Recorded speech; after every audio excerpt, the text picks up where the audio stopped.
A document from the Almighty who created the world, meaning he's the engineer, and this is all the details of how he created it. And he tells us that I created it in 6 days. On the 7th day, I rested. Now, God doesn't need to rest. He's not tired, but he is letting us into his own world. The idea is he doesn't have to tell us it took him 6 days. He could have taken it 6 minutes or 6 seconds or no time at all. But he's done it in 6 days and the 7th day because he wanted to give us an opportunity to participate in something. And through our obedience, we participate in the creation.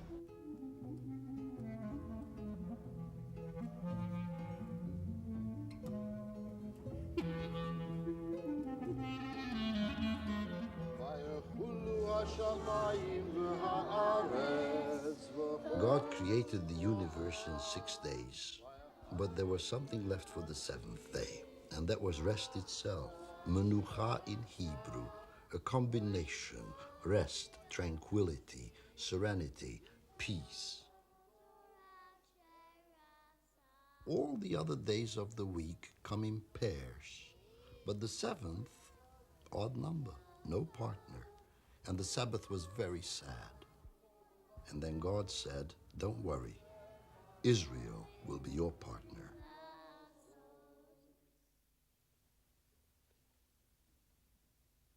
Achat Ha'am, a great Jewish thinker from East Europe, brought the whole notion of the Sabbath into a remarkable perspective, because he taught that more than Israel have kept the Sabbath, it is the Sabbath which has kept Israel.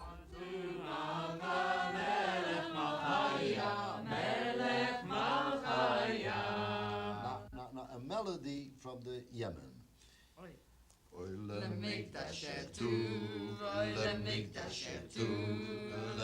And so it is really.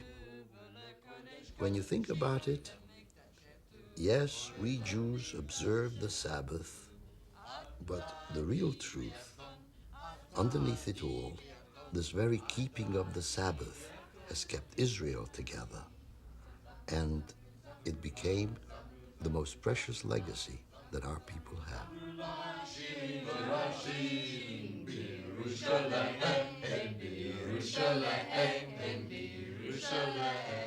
It's something which you've brought up with it. You get used to it. And we have special food also, special everything is all prepared for us before the Sabbath. All the light switches are set go on off at predetermined times by means of a time switch.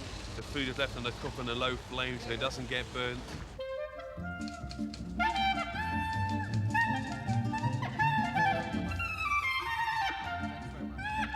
Judaism is a religion that combines the dimensions of space and time. And there is a remarkable Hebrew word, le'olam, or le'olam va'ed, often translated as forever and ever, endless time, infinity. But it also means eternity. And the two come together. And the Sabbath is actually a break, both in space and in time. And there isn't such a sharp division in it.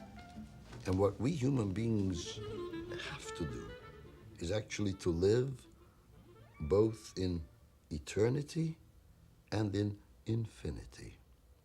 And the two are not in conflict. Shabbat is a Hebrew word, and it means to cease from activity, to stop, to rest. It crops up most famously in the Ten Commandments, where God himself rested from his 6 days of activity. The rabbis noticed that the regulation about the Sabbath was next to the regulations about building the tabernacle, which housed the ark with the Ten Commandments which the Israelites took around them. And they said, right, it's no accident they're together, and all the different types of activity in building a tabernacle, and there were 39 in all, they are forbidden on the Sabbath. Just as the rabbis of the Mishnah had to interpret for their time, so the rabbis of today have to decide of what new innovations in society are or are not appropriate for the Sabbath. Again, in this year, there have been enough events, there have been enough tragedies for us to look at the outer world, to take a social problem, whether it's in terms of homosexuality, abortion, any of the issues. The date of Shabbat is so important for the Jewish people that every day of the week is attached to the coming Sabbath. So the first day of the week is one day towards the next Sabbath. The second day is the second day towards the next Sabbath. La la la la la la la la la la la la la la la la la. In meine Augen bist du schön, schön wie die Welt.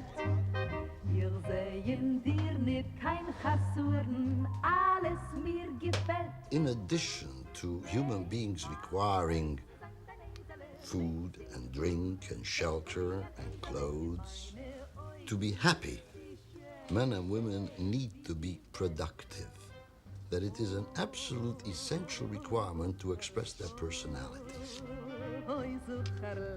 And yet, at the same time, if human beings were only productive, why, they would be not much more than machines.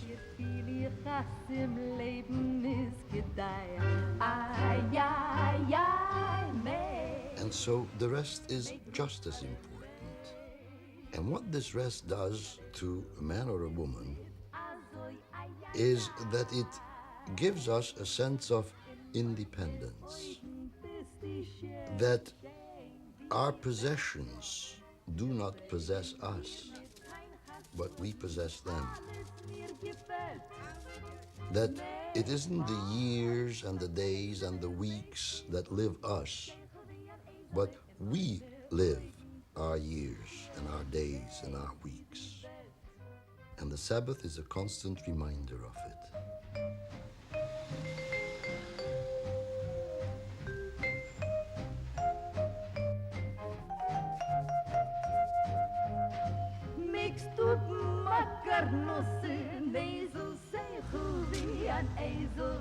In die Augen bei mir bist du schön. Meine Augen bist du schön, schön wie die Welt. Wir sehen dir nicht kein Chasuren, alles mir gefällt. Make faris sein dein Esel, makes die Husen, sechel wie ein Esel. In meine Augen bist du schön.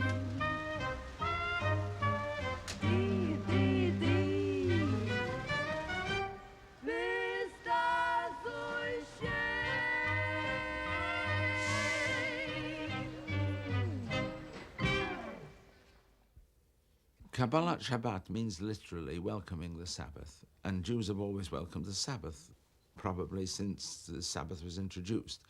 But the specific ceremonies now associated with this term originated in Safed among the Jewish mystics in the 16th century, when we are told they would dress in white as a symbol of purity and go out into the fields and say, "Welcome, O bride, Sabbath."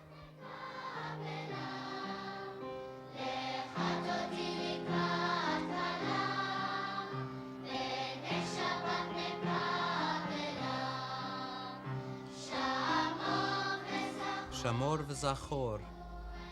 These are the words of the Sabbath song, L'chadodi, that we sing to greet the Sabbath Bride. 2 words in one command that God caused us to hear. And according to the rabbis, the reason for lighting 2 Sabbath candles. Well, Friday afternoon, we always finished school at 2:30, went home, had bath, got ready for Shabbos, waited for our parents to come in and our grandfather to come back from shul, made Kiddush, and Shabbos was there. How do I prepare? Well, the women prepare, we do the shopping. I help my mother going out doing the shopping. As you can see, I've just met my mother in Moses supermarket. She's asked me to take home her dresses in the car to save them getting creasing, getting wet. Shabbat doesn't just suddenly arrive. One starts thinking about it and preparing from the middle of the week. And menus come up, shopping is done, and gradually the pace quickens. And on Erev Shabbat, Friday, you're really in the thick of things. Even the mundane becomes special. One cleans things a bit cleaner. And the smells are definitely the smells of Shabbos, and one can feel the atmosphere of Shabbos coming in.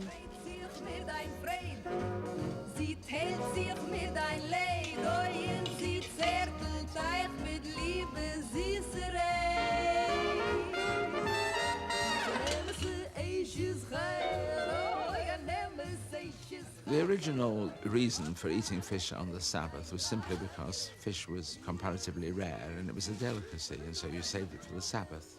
But the later Kabbalists believed in reincarnation, that is to say, a soul was sometimes sent back to earth for a period to make good any omissions for which it had been guilty in a previous existence. And it is said that the especially righteous, if they have to come back in the form of a fish. And when that fish is eaten by a righteous person, the fish is elevated, as it were, and the soul is returned to its source.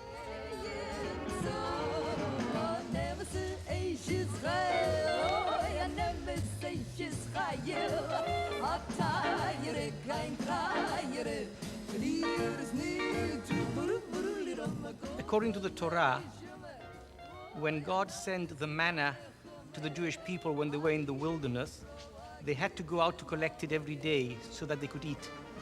But when it came to Shabbat, a double portion was given on Friday so that they would not have to go out to work and collect their food.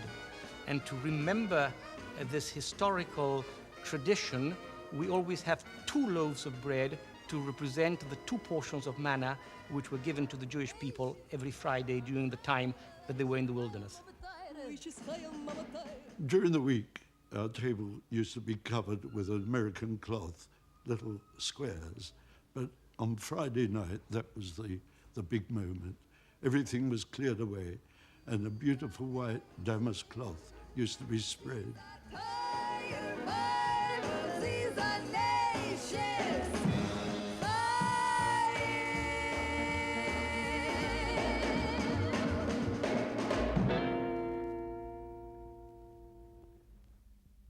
When I get home, get washed, shaved, showered, polish my shoes, press my trousers. Get ready for Shabbat. We always dress up, everything perfect for Shabbat. And we rest. We don't answer the phones, we don't answer any calls. If it's emergency, then we do it. It's different. We have an answering phone, and if it's emergency, we do everything we have to do. But we never do anything on Shabbat. I spend a lot of time in the evenings getting things ready for Shabbat, and I cook on Thursday for Shabbat. And generally one starts at the beginning of the week to prepare for the forthcoming Shabbos, every night to do a little bit of something. I make cholent so that I don't have to do any cooking on Shabbat. I learned to make it in India, and it cooks all day Friday and very, very slowly on Friday night, and there's the hot dish ready for Shabbat lunch after synagogue on Saturday. The very word cholent conjures up memories, images, even smells and tastes. Friday afternoons as a kid, I would have to take the cholent pot with beans and barley, perhaps a piece of meat, over to the baker's oven. I tell you a trick I was going to do to David? I was going to put... To my mind as a child, and to this day, it's still a miracle. As we would come after synagogue, and there by now would be hundreds of pots out of the oven lying on the ground. I always managed to find the right pot with just the right little chip marks and get the right cholent with the right taste into the right house at the right time. You make a big fuss about a bride, and you get dressed up for a bride, and there's a tremendous sense of joy and a sense of an event, something happening. Shabbat has that quality. She is the bride of the Jewish people. We come out to greet her every week with tremendous excitement, and we get dressed up and we go to enormous expense in order to make it an occasion. For the Kabbalists, there was something much more profound, or, if you like, much more mythical, and that is that in deity itself, in God himself, in the Godhead, there is a male and female principle. The male principle is called Tiferet, which means splendor, and the female principle is the Shekhinah, the divine presence, also the Sabbath. And on the Sabbath, when creation has ceased, as it were, and there is rest, there is what the Kabbalists call the sacred marriage, the union between the male and female principles in the Godhead, and this results in the flow of divine grace throughout all creation. The Kabbalists believe further that as a result of this union between the male and female principles on high, there is a descent of especially lofty souls down to earth. And that's why in the Kabbalah, the old rabbinic idea that it's especially meritorious to have marital relations on Friday night, on the Sabbath, is emphasized, because if husband and wife come together in unity and an element of sanctity, because it's a especially holy day, they may be blessed with a child with a special lofty soul.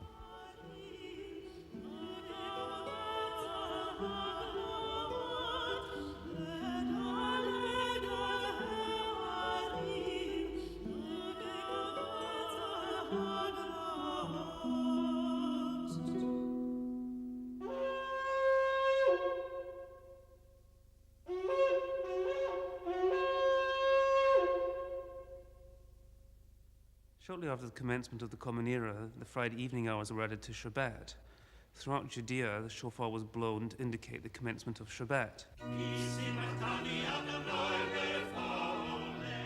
In Jerusalem, the high priest went to the highest tower on the temple, and in the rest of the country, the priest went to the highest place in town, which was usually on the synagogue. The shofar would be blown at 3 intervals. The first blast was blown to signal to those working in the fields furthest from town to put down their tools and start going back to town. It would also signal to those in the fields closer to town that work was soon to finish. They would wait for those coming from the outer fields, and they'd march into town together. Then a second blast would be blown. This was a signal to those working in town to stop work and start to prepare for the Shabbat. Later, a third blast would be blown. This was a signal to light the Shabbat candles and also for food to be taken from the ovens. Then the priest or the sexton would blow 3 successive blasts. This was the signal for the commencement of Shabbat. My parents were always at the shop, and they had to come home by bus or tram. There were no cars in those days, and always terrified they'd be home late, but they never were. So there was I with my nose pressed at the window, waiting for them to come along. And when they came along, I was delighted, and we all enjoyed Shabbos. We made kiddush, and Mother lit the candles, and we really enjoyed it. It was the only day in the week, actually, that we sat down to eat with my father.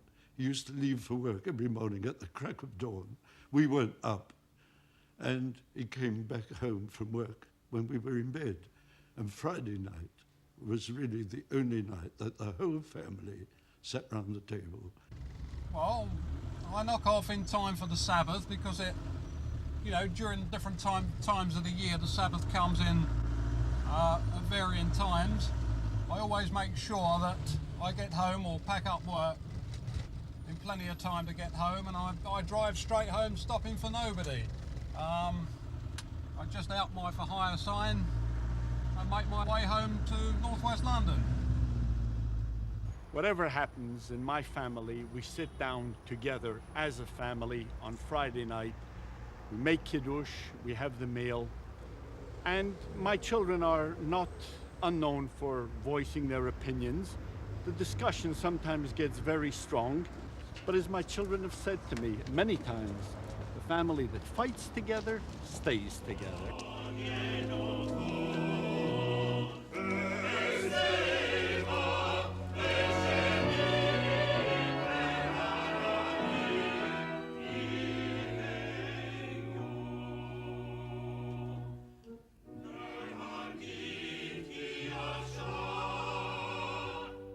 Friday night in synagogue up until, I guess until the time that we come home, it's like a transition period for me. It's going through a pressure chamber and adjusting to a whole different pace, and it takes a tremendous effort to try and shove out all of the problems of the week which are still crowding in on top of you. So the transition is not an easy one, and sometimes it takes longer than at other times, but it's an important part of the process of Shabbat to make that change.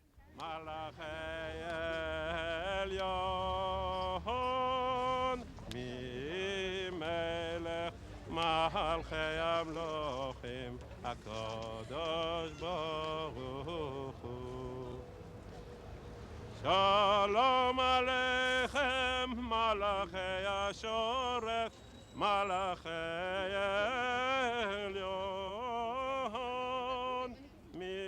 A legend in the Talmud about two angels who accompany every Jew on his way home from synagogue. Of course, by definition, they are invisible, but they are there. One is a good angel, and one is a bad angel. And as they approach the man's home, and if the home is beautiful, ready, prepared, decorated, festive, the good angel says, "And may the next Shabbat be exactly like this one." And the bad one is forced to say, "Amen." But if they get home, and it's sloppy, and it's messy, and there are tensions, and nothing has been prepared, then the wicked angel says, "And may next Shabbat be exactly like this one," and the good one is forced to say, "Amen."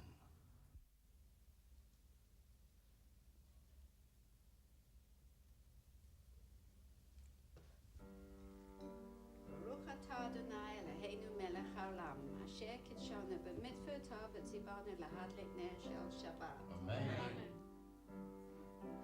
May the Lord protect and defend you. May He always shield you from shame.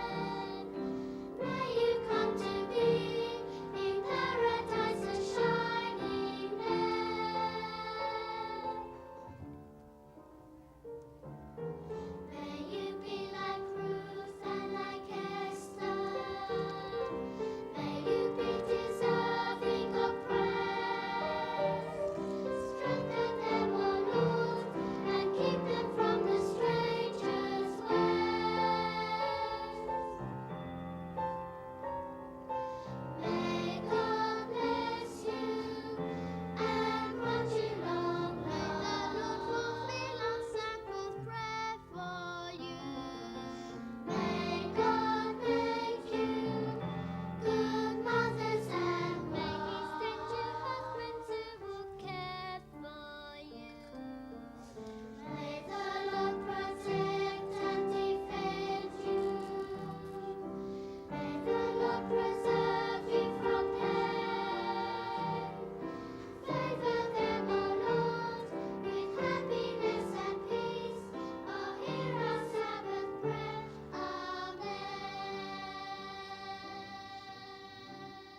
Woman of valor, who can find? Her price is far above ruby. She looks well to the ways of her household. It's not the bread of idleness. Many daughters have done valiantly.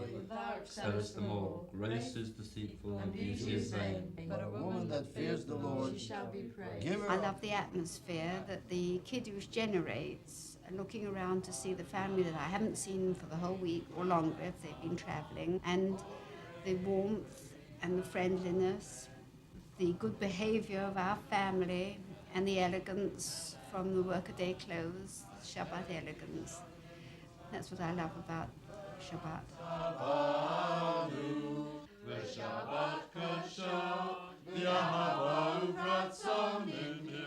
There's a story in the Talmud that the emperor was invited by Rabbi Joshua to a Sabbath meal, and he enjoyed it very much indeed, and he wanted the recipe for his chef to produce the meal. Rabbi Joshua said, the secret is that we have a special ingredient, and it's called the Shabbat. And say l'chaim. L'chaim.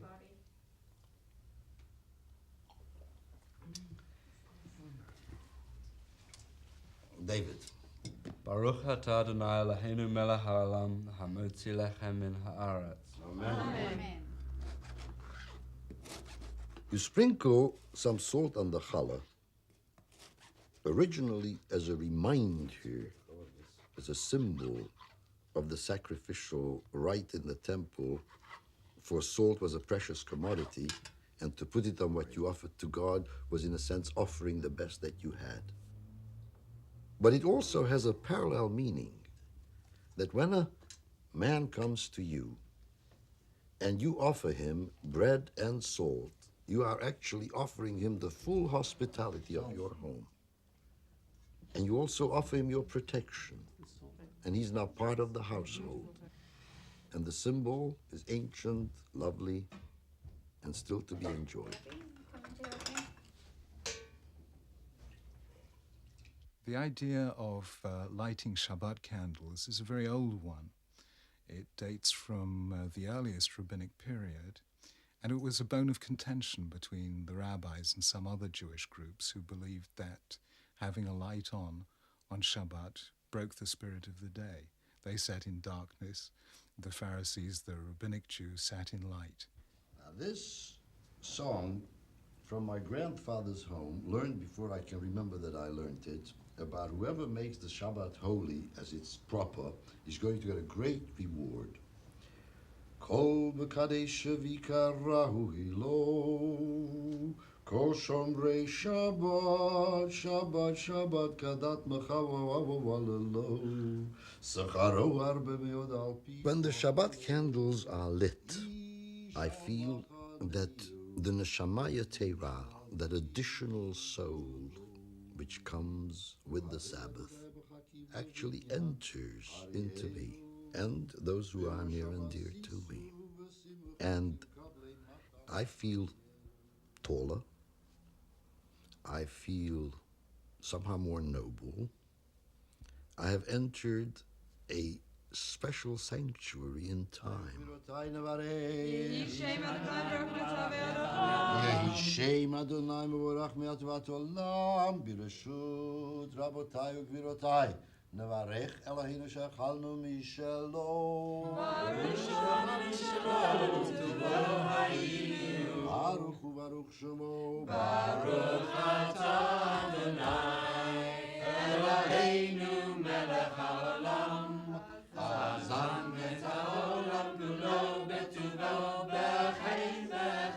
Judaism teaches that one can be religious while enjoying the world, provided one does it in a spirit of sanctity, which means a recognition that it's God's blessing. So that, for example, on the Sabbath, if one enjoys the good food and wine and all the rest, if one does it as part of a religious celebration of God as Creator, then that, as it were, justifies the enjoyment and indeed increases the enjoyment. And it's interpreted in some versions of the Jewish tradition as God as the host who invites his creatures to enjoy his goodness.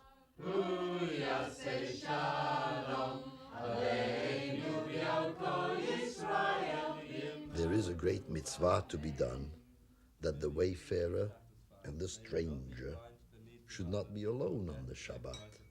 And ever since my own childhood, and if we ever saw a stranger in our community, it was almost second nature to go up to him and say, "Come home with us." You didn't know who it was, who he was, what he was, where he came from. you knew it by the end of the evening, but that's how it worked. Because there is in this the whole notion of the wider family of Israel. And in a way, one of the saddest things, and it is a fact of contemporary life, people having to celebrate Shabbat on their own. Now, if all those who have homes and families would invite those who do not, why, that would be really the finest kind of Shabbat you can have.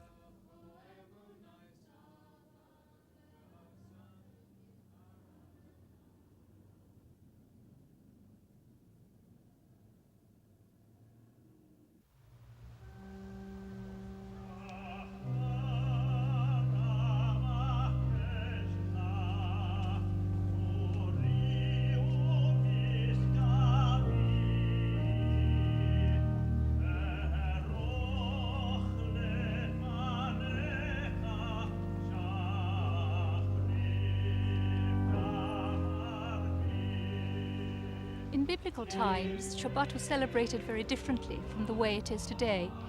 I think it must have been rather like a market day in the rural towns of England about a century ago. People stopped work, but there wasn't a strict cessation of business. On the contrary, many people used it as a chance to shop around.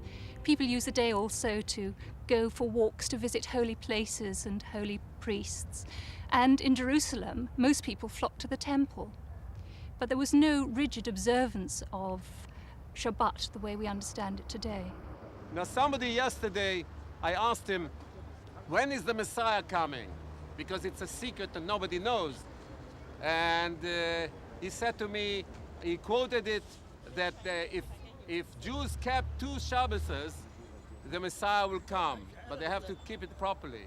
So the idea is, it's written in one of our poem or books, that if the Gentiles, the gentle Gentiles, knew how important the Jew is for the world, they would put 2 gendarmes, meaning 2 policemen on every Jew, and make sure that he keeps the Shabbos and he goes to synagogue to pray.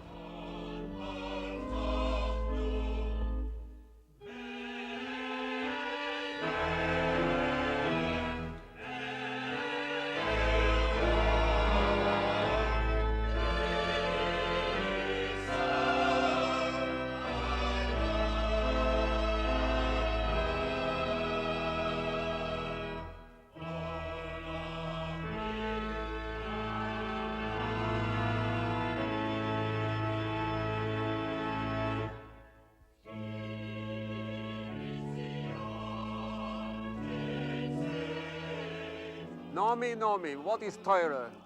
Torah, it starts with the word T-O-Y, toy. It's not a toy, but it is the most marvelous thing to learn and to know. Now, Torah is basically has 2 meanings in terms of the word. One is the 5 books of Moses, Moshe, Rabbeinu, and Torah is the bulk of knowledge and interpretation regarding these 5 books of Moses, which is the pinnacle is the 10 Commandments. Shema Yisrael Adonai Elohim, Adonai Echad.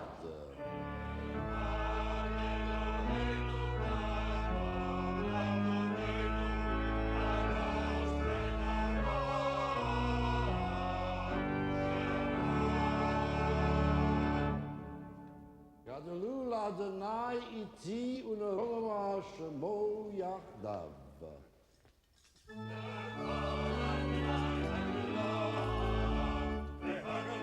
The Torah is a scroll on parchment rolled over 2 wooden rollers. And these are rolled from one side to the other as the Torah readings process through the year. And those rollers are called Eitz Chaim, which literally means a tree of life. It is a tree of life to all who grasp it.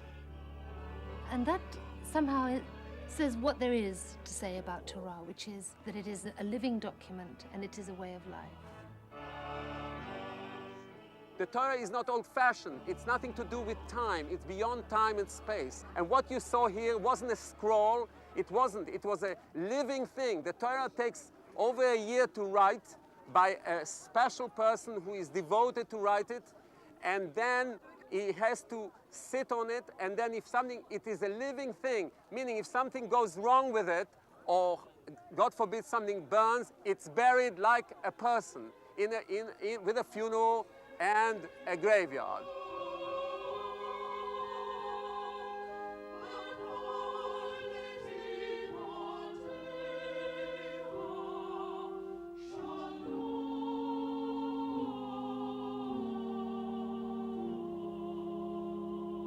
Shalom Rav lo havei Toratecha ve'ein lamo michshol. Adonai oz lamo yitein Adonai avarechet amo v'shalom.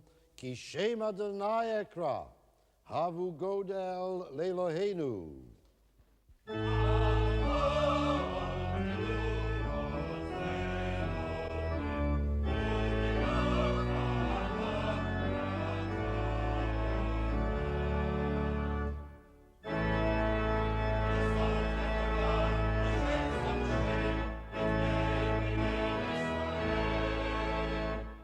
When the Torah is read on the Sabbath, the procedure is that the warden stands at the side.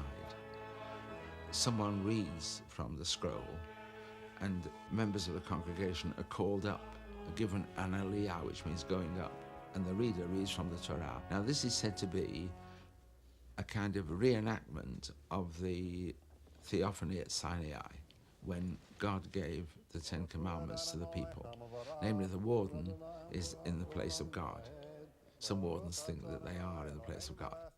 The reader is in the place of Moses, who is bringing the Torah, and the person who is called to the Torah represents the people of Israel who are receiving the Torah.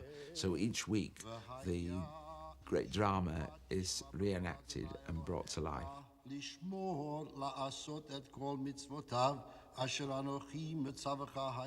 It records what God has said to the Jewish people from the earliest days. And in studying Torah, we keep that alive by responding to it, by bringing our own insights to it. We're actually responding not only to the words of the Almighty, but also to other Jews down the centuries who've read this, who've perhaps had the same thoughts, who've brought insights to it that they've recorded in commentaries. And so it's actually a collective act that spreads across the world and spans the centuries.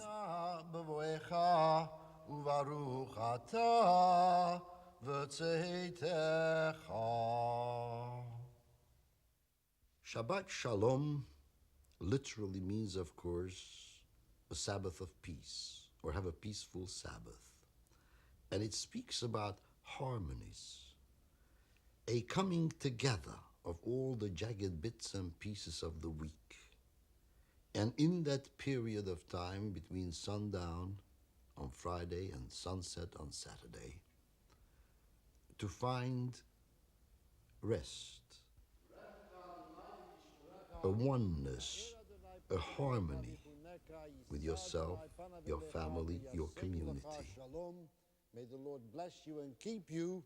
And at the same time, so our tradition insists, when you observe this properly, you actually taste 1/60th of the great shalom that is promised in the Messianic time.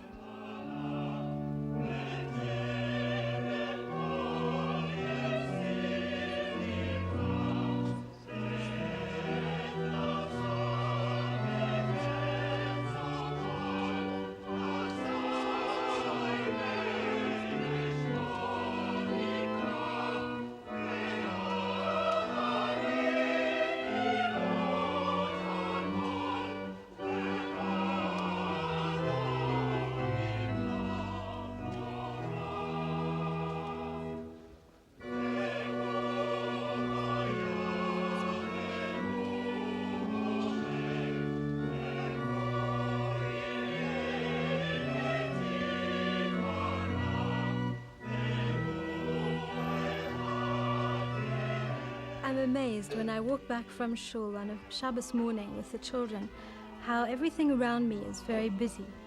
The shops are open, the traffic's buzzing, the people are rushing, and I feel as if I'm in a bubble of timelessness. Because Shabbos is above time, and it's special.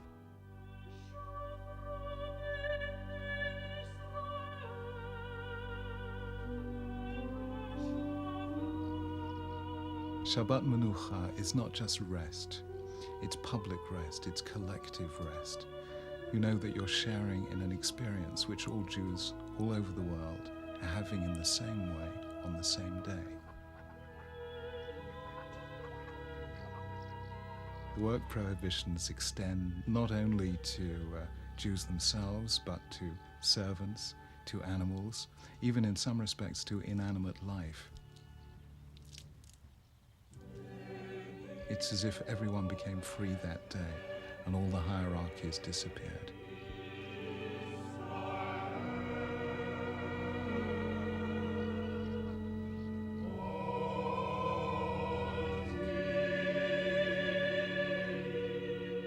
When you look at the calendar of a people and you look at the way they order their time, you find out a great deal about the way that people uses its imagination.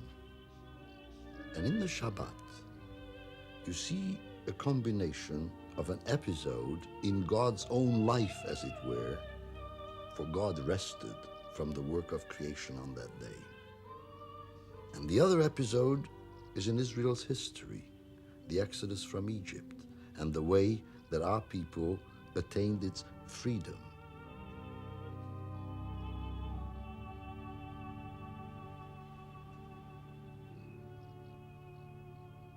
First time I broke Shabbat was when I was taken into the concentration camp. There was no Shabbat observant because everybody had to work. It was a 7 days working week.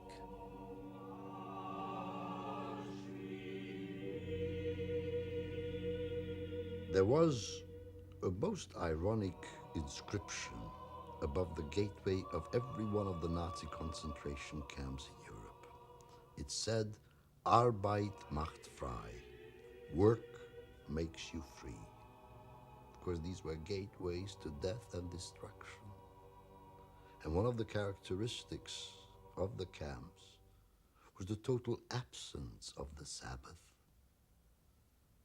The real truth is that it is actually rest that makes you free. And the Shabbat is that symbol and that reality combined, which tells us that we are not owned by what we own, nor are we slaves to man or economy, but free people who need to work, but can also rest.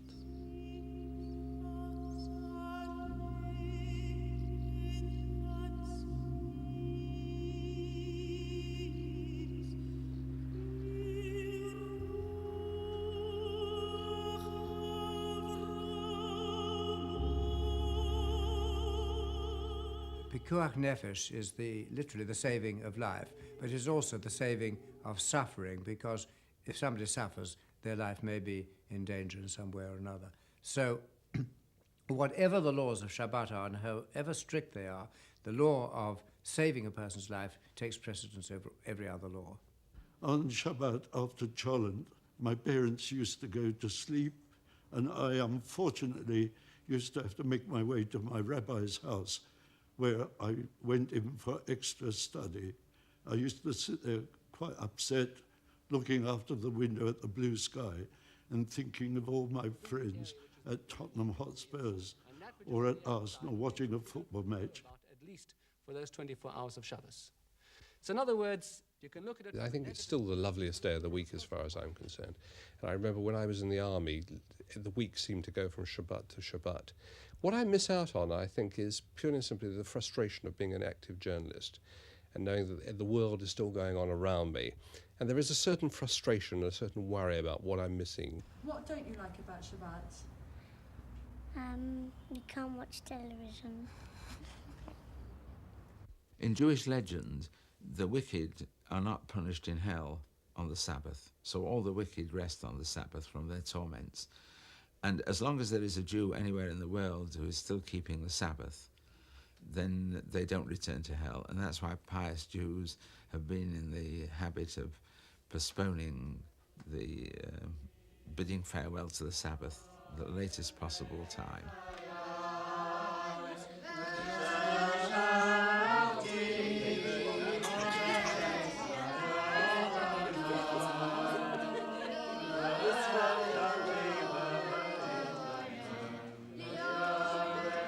I think it's important to realize that Olam Haba, the world to come, isn't just going to arrive from heaven.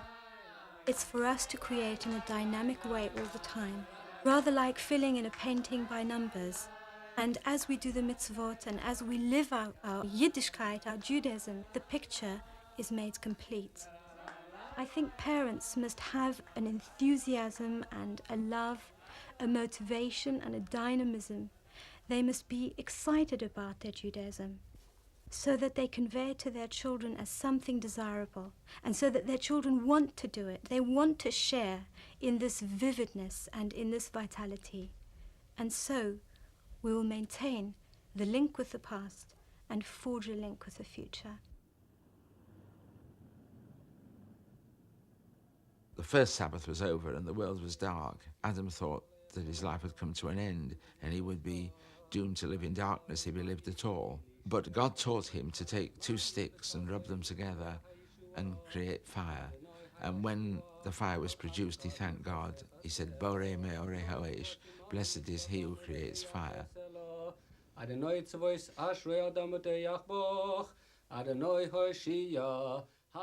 the closing ceremony of the Sabbath, known as Havdalah, which means distinction or division, all 5 senses are brought into play.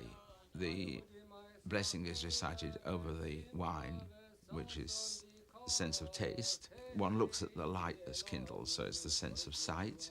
One speaks the words of the blessing. One hears the benedictions. And one looks at the hands, because now the Sabbath is over, one is able to work, and that's the sense of touch. Then you have the besamim, the spices.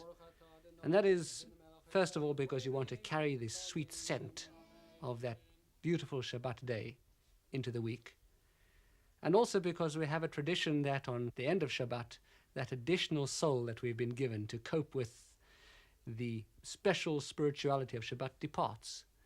And just as a person becomes faint and have to be revived by strong smelling salts or whatever, we take these spices and we take a good strong whiff to revive us, so that in the departure of our additional soul, we should be able to remain through to the week. Baruch atah Hashem Elokeinu melech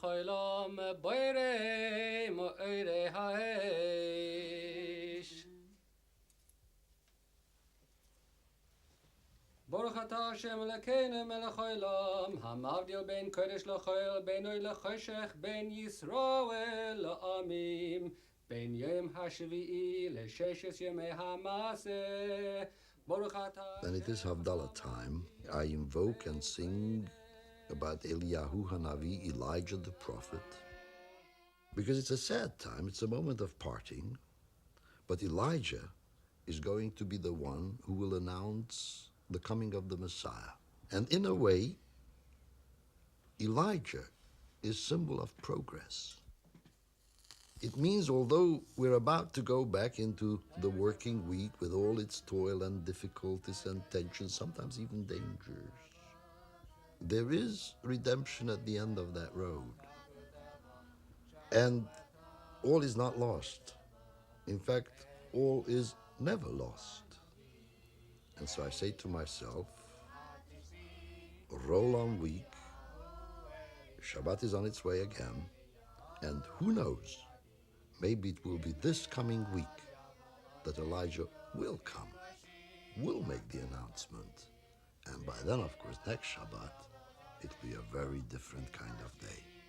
You are very, very fortunate that I'm very fortunate, and my friends, that you are here to come and give us a chance to say that there is the most incredible secret in this world, and the secret is that the world has to know that we are very joyful and very happy, and we want to share it with everybody, but everybody is not ready. But you seem to be ready because you have arrived here. Shavua Tov. Good Fach. Shavua Tov, Shavua Tov, Shavua Tov, Shavua Tov, Shavua Tov, Shavua Tov, a gute Woche, a gute Woche.